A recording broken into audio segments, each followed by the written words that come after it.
Ce n'est qu'au XVIIIe siècle, à l'hôpital de la Salpêtrière, que Pinel libère les malades mentaux de leur chaîne.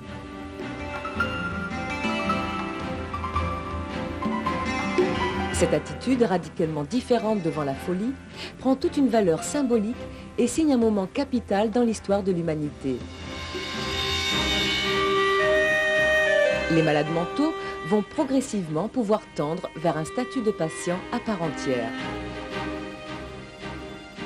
À cette époque, né en 1797, le père Joseph-Marie Chiron, fondateur des hôpitaux Sainte-Marie.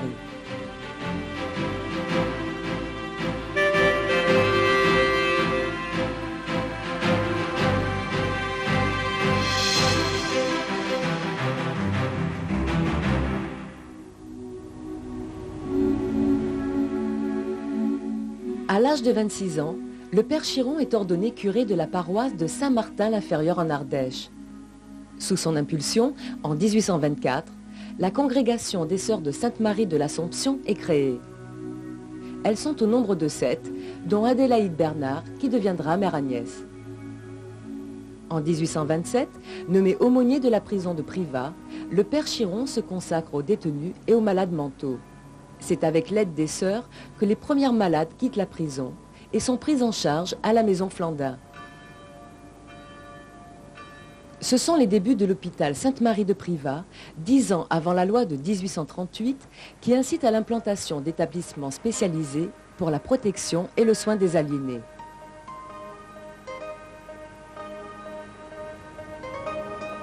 La congrégation confirme sa démarche d'anticipation en créant en 1836 un deuxième hôpital, celui de Clermont-Ferrand. 1850 voit la création de celui du Puy. L'œuvre continue avec l'ouverture en 1862 de l'hôpital de Nice. Et en 1931, Rodez ouvre ses portes.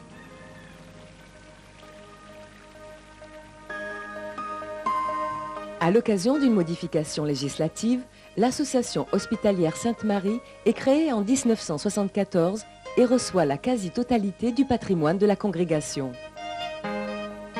Sous l'influence du père Chiron et dès le XIXe siècle, les hôpitaux Sainte-Marie se vouent avec détermination à la prise en charge et au soulagement de la souffrance psychique.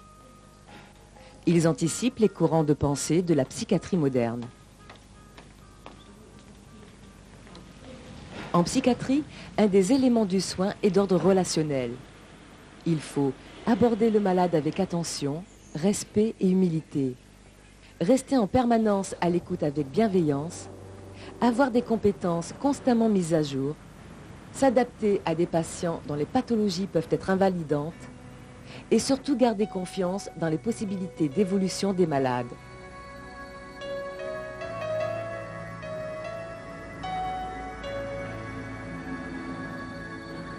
En alliant étroitement des concepts juridiques, médicaux et humanistes, l'association veille à l'amélioration de la prise en charge des malades mentaux. L'association hospitalière Sainte-Marie offre aux malades une meilleure qualité de vie quotidienne et développe un plateau technique intra-hospitalier de soins appropriés. Tu fais un rond et tu fais la queue. Depuis 1948, des services spécialisés en pédopsychiatrie accueillent des enfants et des adolescents présentant des troubles graves du développement. Si tu avais coupé, Damien, ça serait été plus pratique. En fait ? Oui, le jour. Ils intègrent une dimension psychothérapique et un travail avec les familles. Il a fait lui-même, papa. Il a acheté la pâte, juste ça. Allez, c'est pas facile de faire des colonnes comme ça. Les équipes pluridisciplinaires suivent les enfants et les grands adolescents. C'est d'accord, Jérôme? Et aussi sac, sac.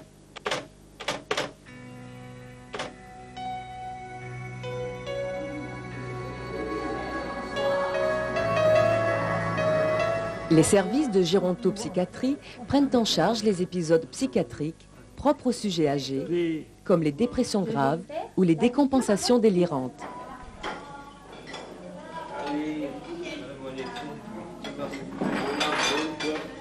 Ils accueillent des malades très dépendants, ayant perdu une grande partie de leur autonomie et nécessitant des soins de nursing importants. Vous voulez boire quelque chose dans mon bac? C'est du jus d'orange?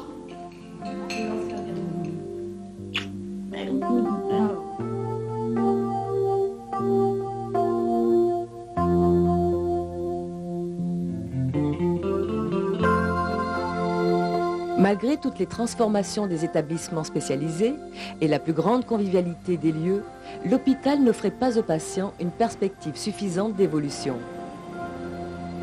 Depuis les années 50, les neuroleptiques permettent de transformer les conditions thérapeutiques en aidant à la maîtrise d'états d'agitation et à la réduction des durées d'hospitalisation.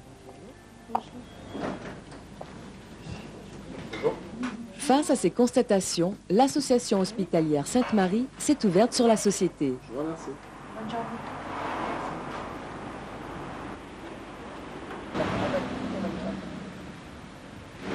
Ces nouvelles missions exigent alors de rendre au patient son autonomie, de l'insérer socialement et professionnellement.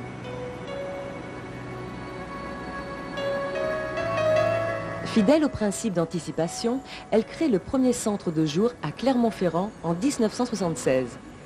Ces centres interviennent dans le cadre de la prévention, des soins, de la réadaptation et de la réinsertion. En organisant des accueils personnalisés, ces lieux favorisent l'intégration du malade dans des groupes thérapeutiques tels que les entretiens, Ça serait l'idéal. les groupes de parole, Surtout l'arbre qui est là-bas. la relaxation, l'écoute musicale, les abords corporels.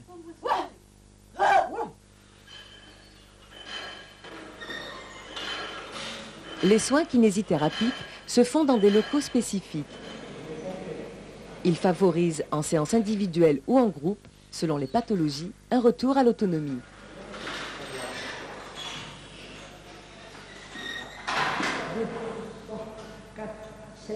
La psychomotricité est une thérapie à médiation corporelle. Elle permet la rééducation des troubles du développement psychomoteur au moyen de techniques d'éducation gestuelle, d'expression physique, d'activités rythmiques de jeu, d'équilibration et de coordination. Le sport adapté, discipline à part entière, est susceptible de s'adresser à tous les malades.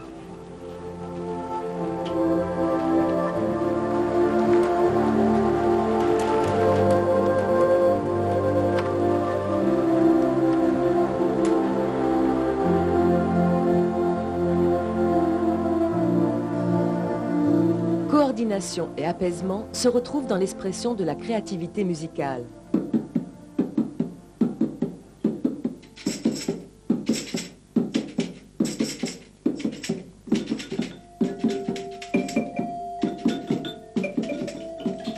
De même, l'association est pionnière dans la création de structures de soins alternatives. Un centre d'accueil thérapeutique à temps partiel propose aux enfants et adolescents en difficulté, ainsi qu'à leurs familles, un lieu d'écoute et de traitement des troubles psychologiques et relationnels. Santé, ouais. Ça arrive des fois. Tu l'as lu la semaine dernière? Ouais. Oui. Une fille, oui, d'accord. Et mon mari n'a pas voulu venir. Il a fait Non. Il est opposé ou Il est opposé, oui. il est très en colère? Une unité fonctionnelle de thérapie familiale est un lieu d'échange. Oui, pas plus que un. Quand elle Deux, prend peut-être. deux, trois pas, je bois pas. La salle de consultation, équipée d'un miroir sans teint et de matériel audiovisuel, permet avec l'accord de tous les membres de la famille d'enregistrer des entretiens et de mieux comprendre la complexité des rapports et des souffrances familiales. Cet outil est précieux non seulement aux familles, mais également aux intervenants de toutes les unités de soins. SOS des primes, bonjour. Une unité d'accueil et d'orientation, service d'urgence, Quel genre de permet un dialogue téléphonique pour répondre aux appels de détresse psychologique. Ce service dénoue les situations de crise ou réagit face aux états d'agitation ou d'angoisse. Voilà, 24 heures sur 24, vous pouvez appeler à ce numéro. L'association hospitalière Sainte-Marie, en collaboration avec le CHU Saint-Roch de Nice, met en place en 1982 un service d'accueil des urgences psychiatriques. Comme un enfant aux yeux de lumière qui voit passer au loin les oiseaux L'organisation actuelle en santé mentale conduit à la création d'unités spécialisées intersectorielles. Elles sont centrées sur les besoins spécifiques tels que les états d'agitation, les psychoses déficitaires, l'alcoolologie, la toxicomanie. L'unité pour malades agités et perturbateurs permet une prise en charge d'un malade en période de crise. Ces locaux spacieux favorisent l'organisation d'une vie collective et une surveillance maximale des patients.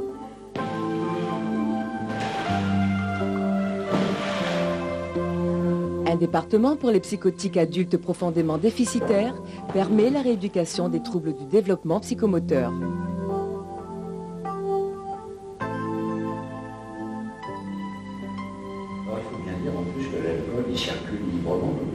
Le projet thérapeutique des unités d'alcoolologie se fonde sur une restauration de l'état physique du patient.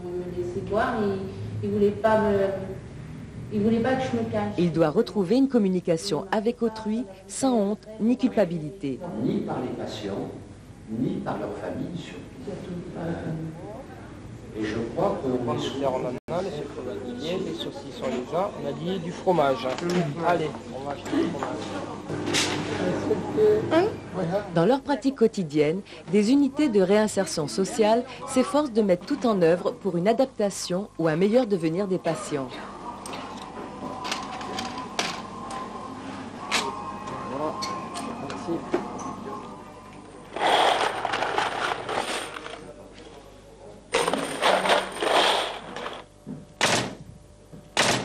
On passe notre truc. Les centres d'aide par le travail offrent aux patients des activités professionnelles dans un environnement économico-social adapté.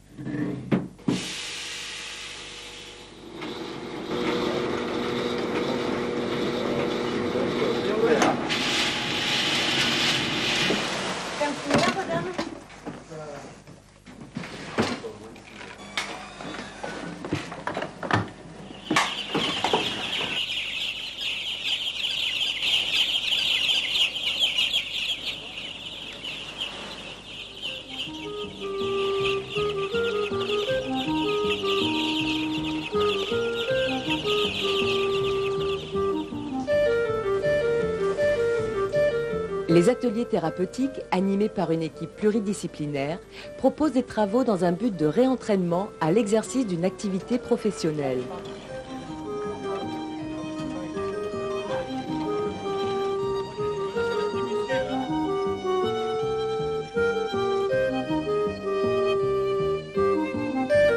Tous les services des différents établissements sont reconnus dans leurs compétences.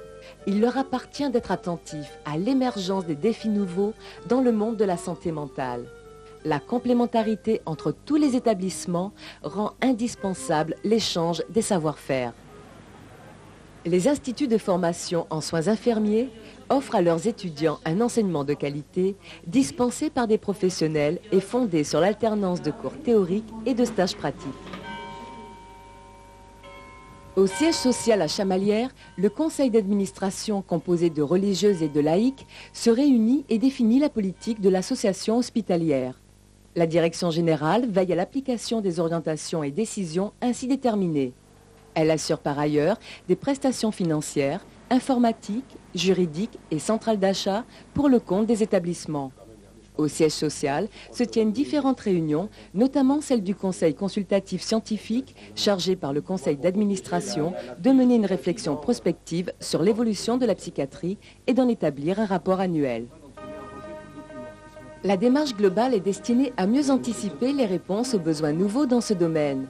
Ces réponses s'inscrivent dans le cadre des valeurs originelles dont le comité d'éthique institué au sein de l'association est en outre le garant. Les réflexions comme les outils ne seraient rien sans le professionnalisme des hommes et des femmes constituant l'ensemble du personnel de l'association hospitalière Sainte-Marie qui lui confère son caractère unique et son engagement total dans le secteur de la santé mentale.